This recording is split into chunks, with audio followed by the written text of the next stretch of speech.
Hi folks, welcome to Bear Mountain today. I thought today we'd just do kind of a quick little video and kind of show how we handle taking care of dirty rainwater that we use. On the farm, we collect rainwater and we use the rainwater in our JADAM pesticide solutions. But one of the problems with rainwater, particularly a collection system, things can get in it like leaves, etc., and they kind of create a little bit of what you'd call very turbid, cloudy water. This is an example of rainwater that is, even though it's been sitting around for a while, it still has a high degree of turbidity in it.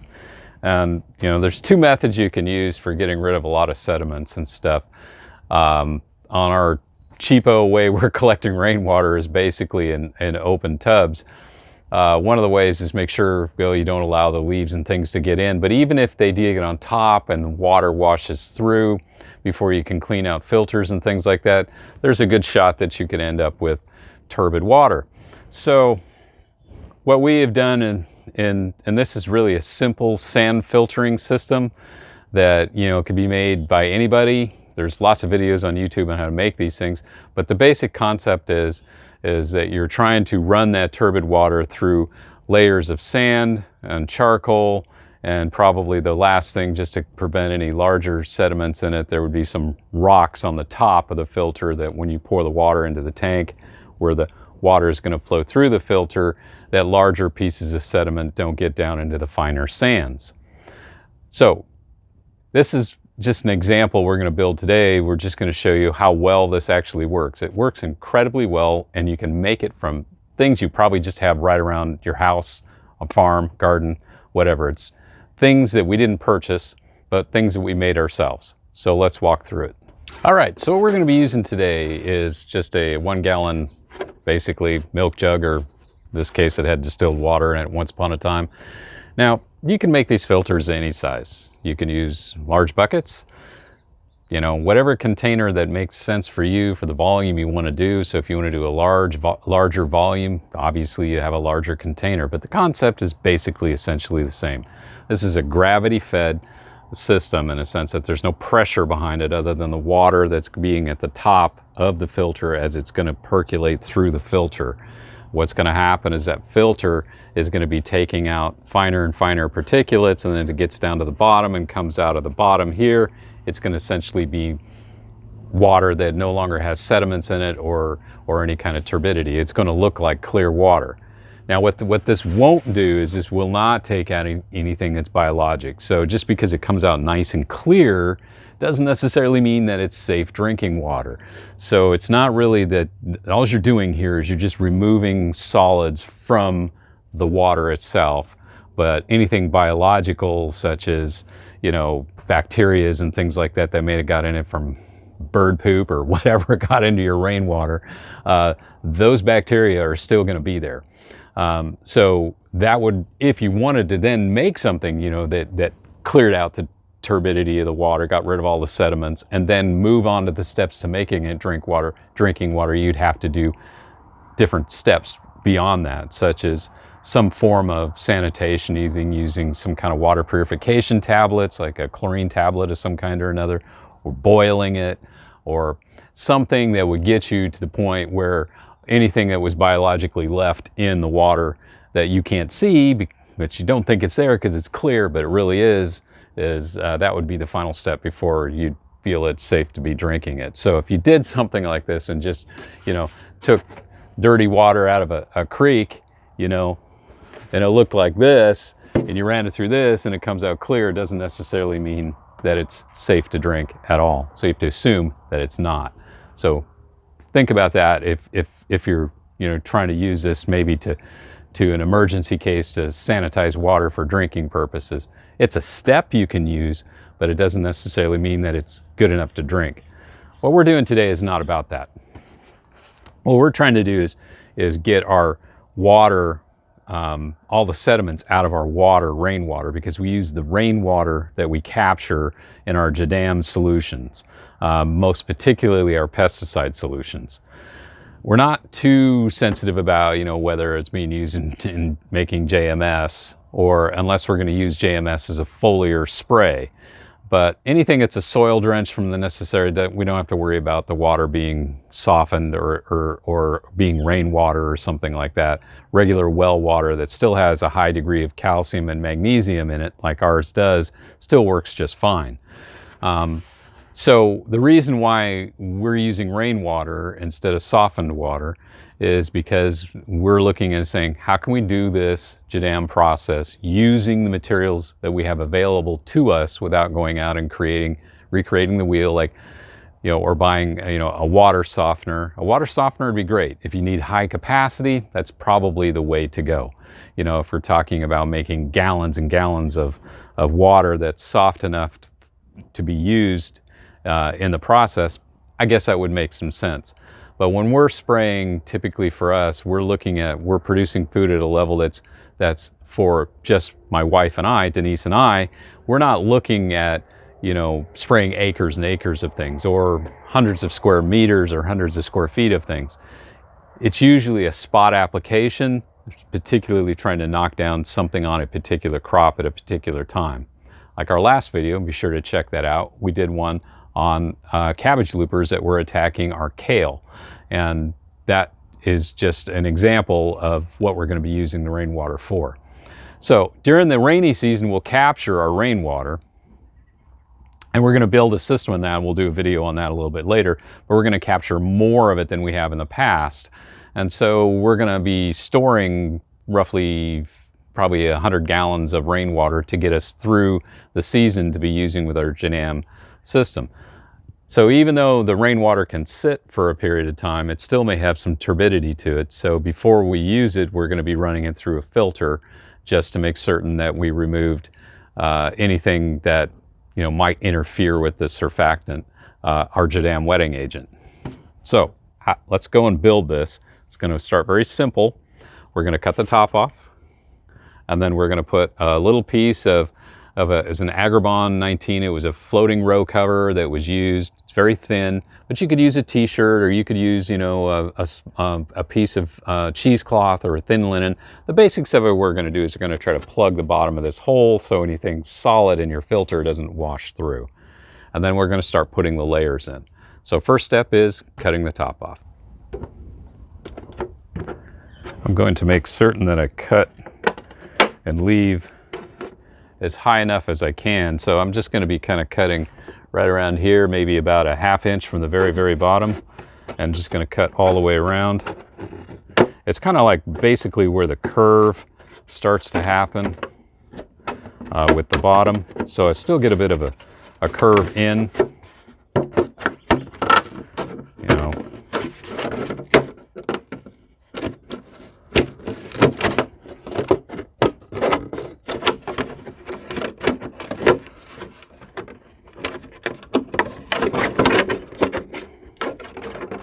Probably could have done just as well using a knife, but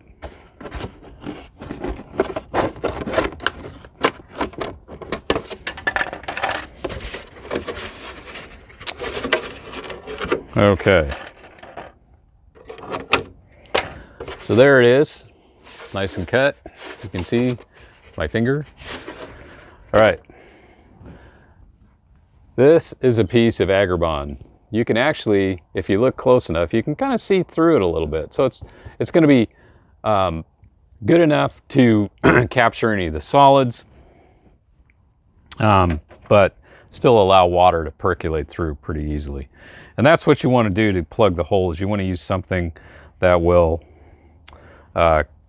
keep anything from the filter itself, the sand or anything of that nature, the biochar, which is what we're going to be using for our charcoal. So we're just going to take this and put it in the bottom. And then what I'm going to do is I'm going to put, these are just basalt rock, gravel, 3/4 minus gravel, washed off. I'm just going to put a couple of those right at the bottom. So there, if you kind of look in there, you can kind of see, so it's kind of plugged. So the next step is we're just going to be layering our material in. Now, what I do is, we've got videos where we made our own biochar. Then I took a bunch of this biochar and I actually crushed it so it's very, very fine. And that's what I'm going to put down as a first layer right above what I just put in. And then we have our more coarse biochar. No really big chunks. We're talking about chunks that are maybe like 1/4 inch minus type stuff. So all of this is stuff we made here on the farm. We made it from charring blackberry and brush waste and things of that nature. I don't know, if you should go back and look at our videos. We did, we got the idea from how to do it from Skill Cult. He's got a really great set of videos on how to do biochar in an open pit. And so what we're gonna start with here is we're just gonna put enough of the biochar in. You gotta be careful of this powdery stuff kinda. I wanna put basically, let the dust settle here a little bit. But basically what I want to get is I want to get probably about up to about this point, which is about, it's probably about 1 inch deep, maybe. And I want to make sure that my cloth is covered so that it's not getting itself kind of wrapped around. I probably should have wetted the char first. I didn't think about that, but that's okay. It'll work out. The next step is I'm going to put a little bit coarser char on top of it. That just kind of fills the layer out. So now I've got this layer on the inside that's roughly about that far up on the jug. So I guess maybe it's now about 1.5 inches, 2 inches deep. That's the last layer. And then the next thing, what I did, I'm going to set this in here for a second, is this is sand we made from our own soil. So what we did is went down to basically where there's a drainage ditch that over years where running water has gone past our soil and has created basically kind of waste sand. It still had a bit of really fine soil in it, and so we washed it a number of times just to get the superfine stuff out. And so what's left is kind of a mixture of coarse and fine sand.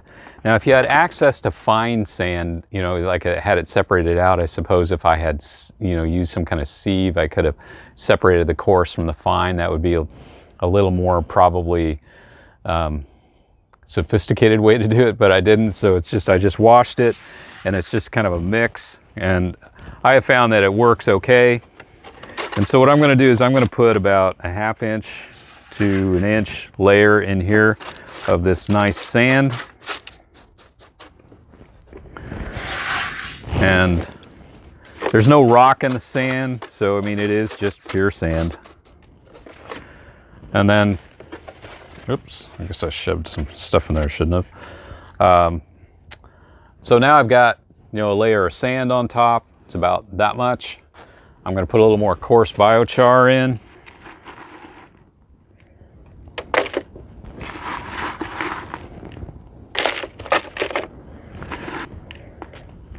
Thereabouts. And then I'm going to put an inch layer of sand over the top. You know, there's no hard and fast rule for this. I mean, it's just it's all an approximation. But what I want to leave is I want to leave enough room on the top. I mean, the bigger the container, you can have more layers of this stuff. So it just depends, you know, how fancy you want to make it. What I'm trying to get is char, sand, and then one more, a layer of char. And this is going to be kind of a thinner layer, and the material now is a little coarse. So I'm just taking that, and then I'm going to pile the last 1/2 inch on top.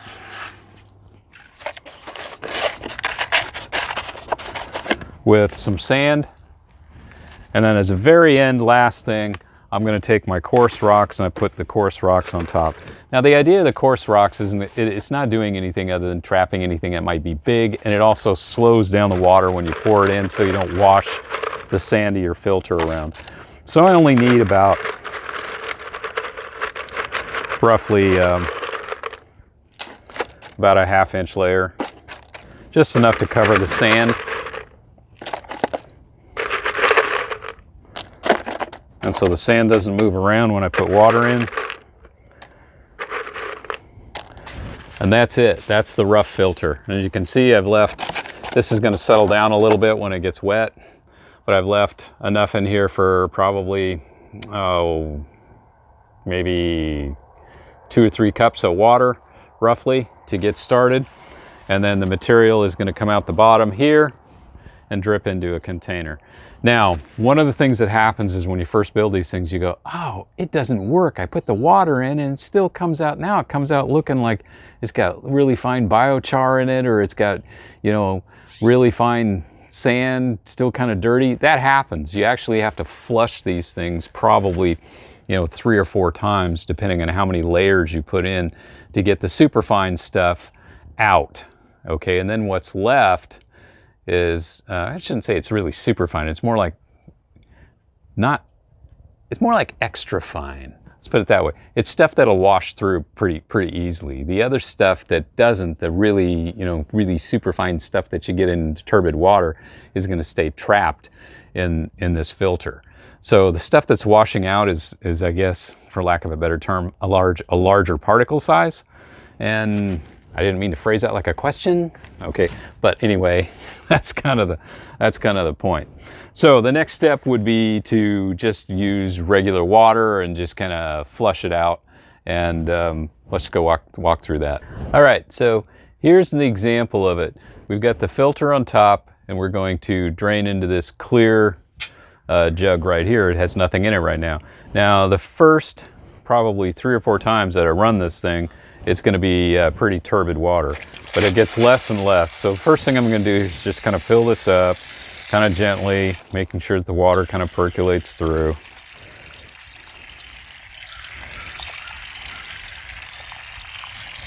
There we go. Now we're starting to fill up. Now again, this is all gravity fed. So I'm filling this actually with clean water right out of the well. So I'm not adding any dirt to it. But I'm definitely getting fine carbon, stuff that is, you know, washable through the system, is washing out. And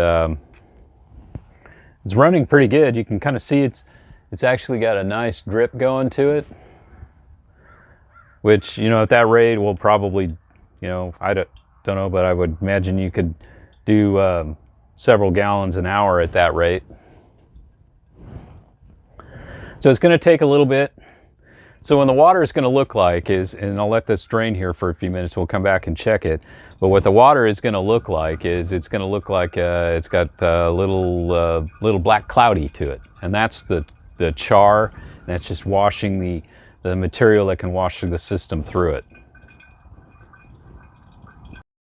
Okay, this has been draining on its first flush now. It's just about finished with the amount. And you can kind of see, I'm going to tip this a little bit, but you can kind of see that the particulates that are in the water, this is, it's not very clean. It's kind of got a black tint to it, and that's the material from the char.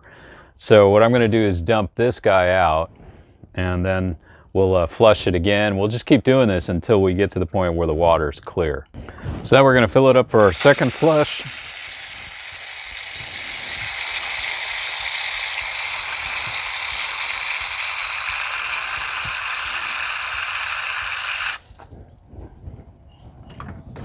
There we go.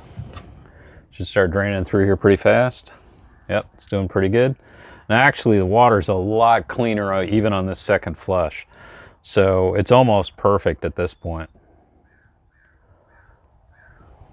Sometimes it just kind of depends. And when you build these things, they will work pretty well for, I figure I can get roughly about probably 20 gallons, maybe more, out of a simple filter like this over time before it kind of loses its effectiveness. And you'll know it's lost its effectiveness when you get down to the point where when you put the water in that you're trying to clear, and it gets really, really slow, like it's getting kind of plugged up with fine material. And that's usually a sign that, okay, you got to take this thing out, dump it out. And what I do when I dump it out is I'll save the rock. So I'm just going to spread, and thinking about it, I'll save what I can out of it, but mostly it's probably just going to get spread around the garden, and I'll just repeat the process and build another one. So it doesn't take long to build, and it doesn't really cost anything, and it gets rid of that turbidity in the water. Yeah, you can already see this was an example of the water, and it may not be that easy to see, but it's a little cloudy, and the material that's flowing through now is crystal clear. So the next round of what we're going to do here is we're going to put in our turbid rainwater, which is this, and see how it works. It should work pretty well. Based on what I'm seeing so far, it's looking really pretty good. So next step will be the rainwater. All right, so we did the final flush. It was pretty clean. We're now going to be using, this is our turbid water. We're going to put this in, and then we're going to see how well it does. So I'm going to pour in. I'm careful here that I don't get too crazy with it.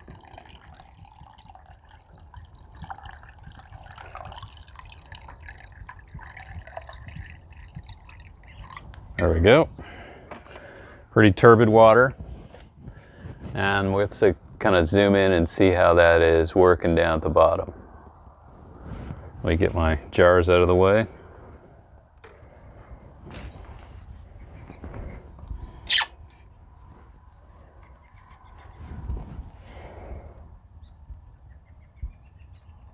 And it appears to be coming out clean.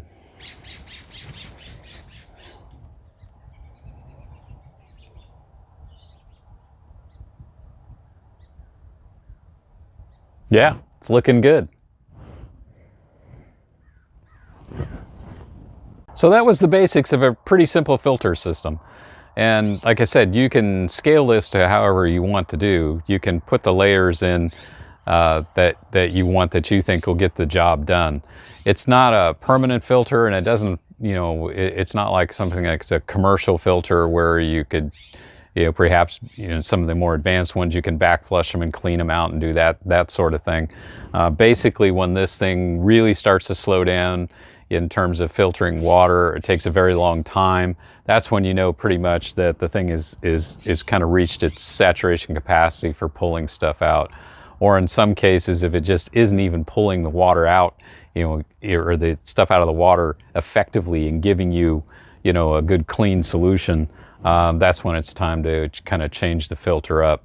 And again, it's made from pretty much everything that's here on the farm. I mean, you can make these things for nothing. The only expense really probably was, I guess, the little piece of Agribon. and again, you can use, as long as you're using something that's not super hard for water to flow through. I mean, you could even use, maybe if there's some form of a coffee filter that would last long enough, but you know what I'm saying, is something of that nature, or a very piece of very fine screen.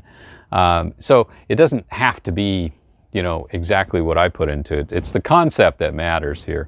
And the last layer before you put your rock on, you got to be sure that you get enough sand to cover your biochar, because and enough rock on top of that, because as you pour water in from the top, there's going to be a bit of a force action of the water coming in, and if it stirs up, or digs a hole through that sand into the biochar, then you're going to get biochar kind of floating up.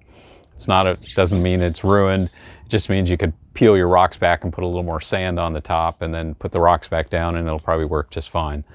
The only thing that I'd say on this is, besides it's free, is again, it's not drinking water safe. It's only we just removed solids, that you can see out of the water. So anything that's bacteria or anything of that nature still flowed through.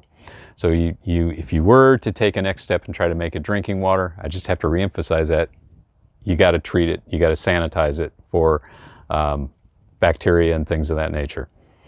So anyway, just wanted to show you a simple way we're dealing with cleaning up the rainwater before we use it in our JADAM solutions. Stay safe out there, guys. We'll catch you on the next video. Bye-bye.